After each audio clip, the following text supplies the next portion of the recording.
Olá, querido, mais uma vez no Bíblia Todo Dia. E hoje falando sobre o livro de Malaquias. O livro de Malaquias, olha só, um livro muito interessante, um livro de um profeta menor. Como assim profeta menor? Os menores livros da Bíblia, os menores profetas, eles são chamados assim. Ele é um dos livros dos profetas menores e o que é interessante, ele é o último livro do Velho Testamento. O livro de Malaquias tem esse nome, na verdade, pelo profeta Malaquias, que significa o mensageiro. E pensa que mensagem forte, que mensagem poderosa e que mensagem que eu coloco desafiadora. Vamos começar pensando assim, no que na verdade se trata esse livro. Eu coloco que ele fala sobre o amor de Deus para com o ser humano.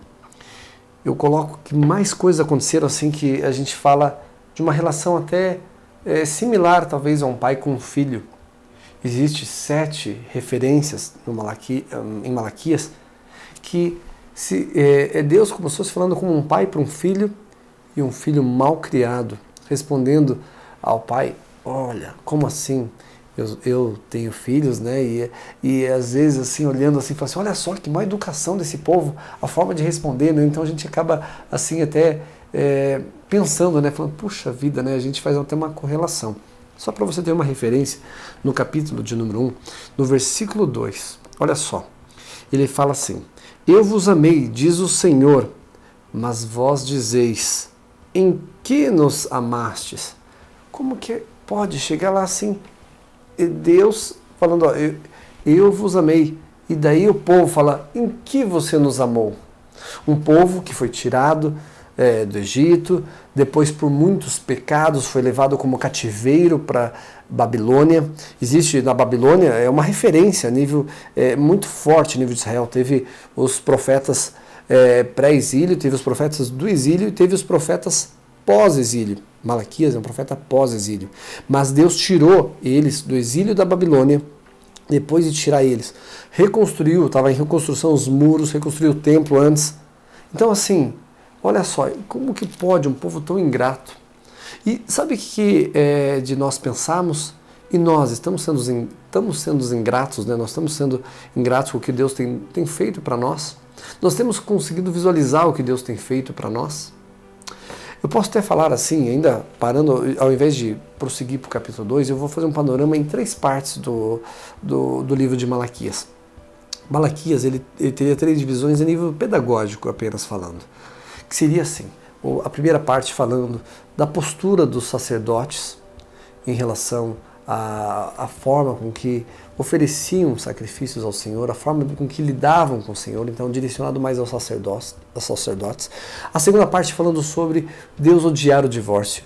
E a terceira parte, mais generalizada para o povo, para todos, falando da vinda de Jesus, da vinda da forma com que Deus se preocupa em nos avisar e falando que o Messias estaria pronto para nos resgatar, Então olha só, a questão quando a gente fala nessa primeira parte dos sacerdotes, eu quero falar para vocês que é algo que me preocupa muito e preocupa em relação também ao que tem acontecido na igreja de Cristo, onde nós falamos assim que como que está o nosso coração? Como que está o nosso coração no servir ao Senhor? Existe uma questão que nesse momento aqui, até tem depois eu vou deixar como uma referência só, que está em Neemias 13. Eu vou estar lendo rapidinho aqui, 13, do 23 ao 25.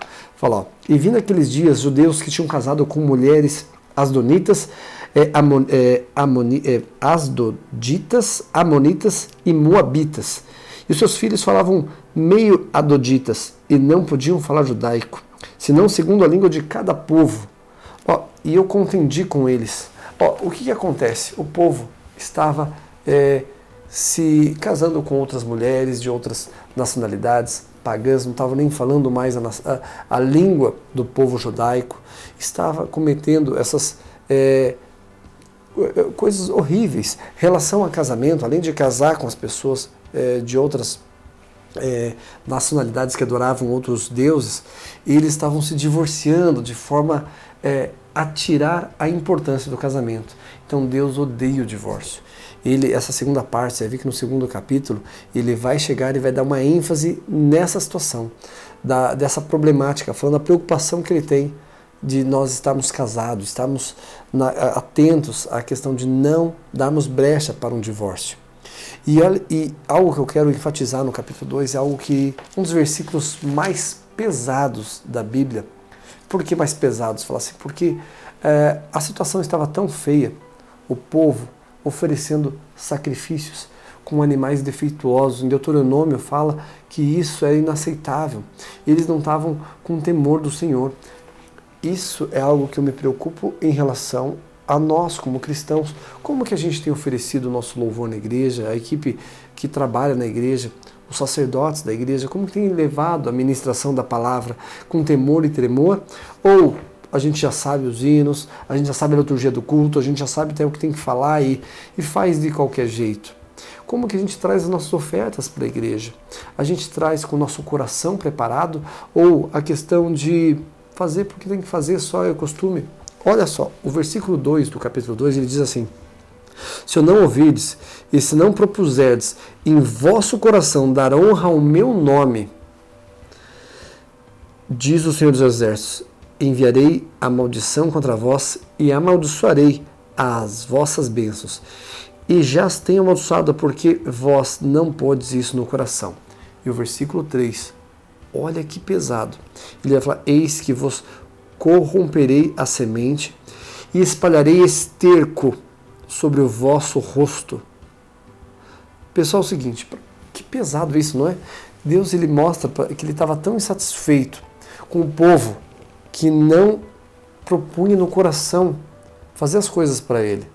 E ainda, além da questão de fazer dessa forma toda errada, estava se corrompendo com a questão de casamento com mulheres estranhas, divorciava-se de forma muito fácil, aquela questão sem se importar com a situação. Então, do que Deus estava pensando, um profeta Malaquias chegou e falou que era como se fosse tão asqueroso isso que estava acontecendo, que era como se fosse pegar o esterco, olha, passar no rosto.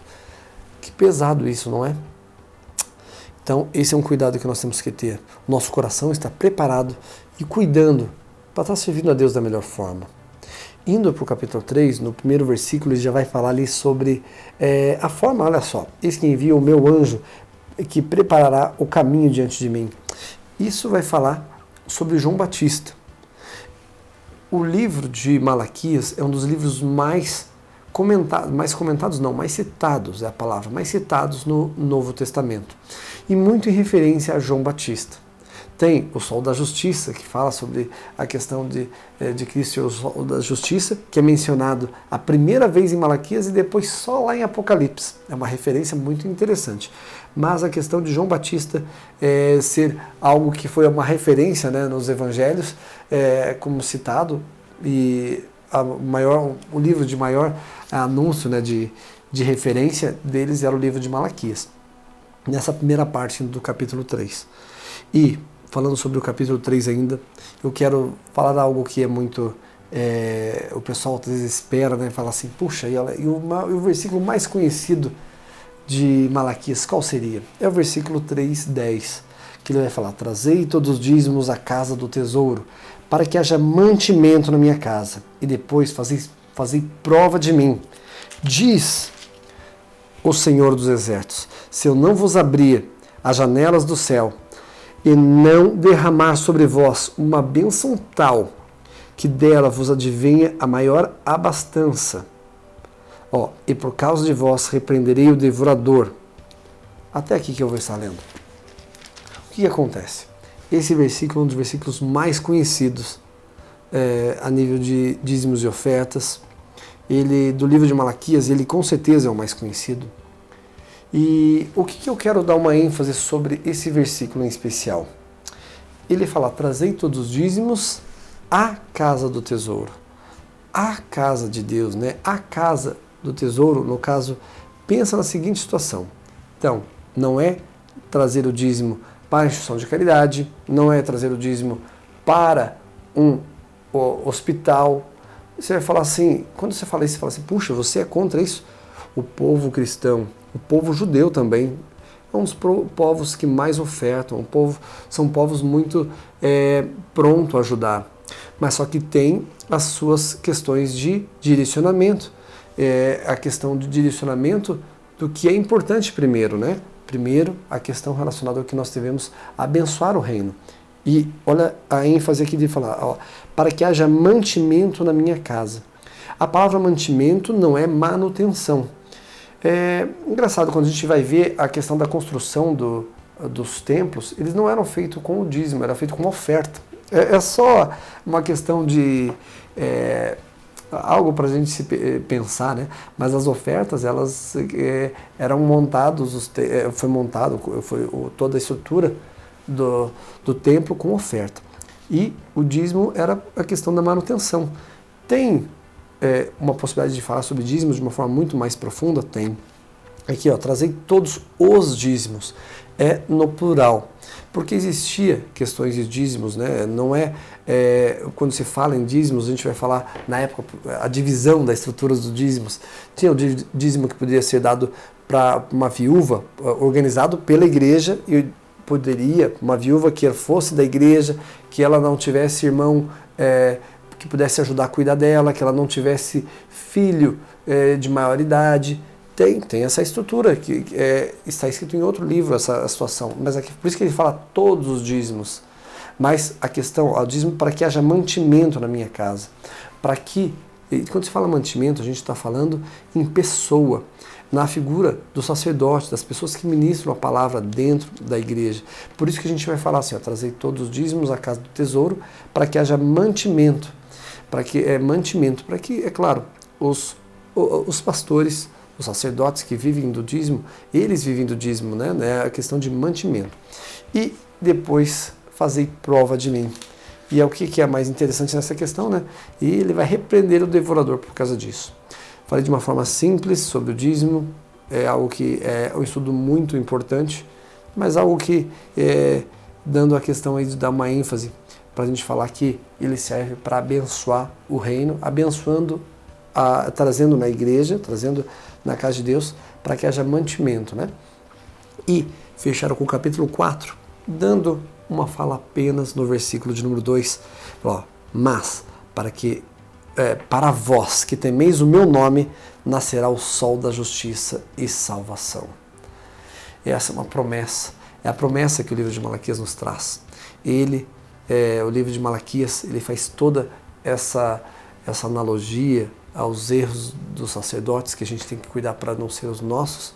Ele fala essa preocupação em relação ao divórcio, ele fala em relação à questão até do dízimos ali, mas dando uma ênfase, mostrando, olha só, a questão do erro das pessoas na preocupação com isso, mas ainda ele enfatizando o tempo todo um amor de Deus para conosco e falando, dando essa promessa, para que vocês que temem o meu nome, nascerá o sol da justiça e salvação. Que isso possa se tornar cada vez mais verdade em nossas vidas e que a gente possa estar cada vez mais santo, buscando cada vez mais conhecer da palavra de Deus. Que Deus abençoe a todos vocês.